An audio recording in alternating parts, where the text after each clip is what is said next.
Hello everyone, আসসালামু আলাইকুম। আজকে আমরা বানাতে চলেছি জিরা চিকেন কারি। সো শুরু করা যাক।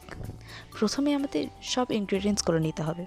এর জন্য প্রথমে আমি নিয়ে নিয়েছি মাংস, তারপর পেঁয়াজ, রসুন, জিরার পেস্ট, গরম মশলা, গরম মশলার পেস্ট, তেল,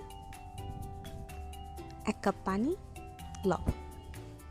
সর্বপ্রথম একটা কড়াই নিতে হবে। কড়াইয়ের মধ্যে মাংসগুলোকে ঢেলে দিতে হবে।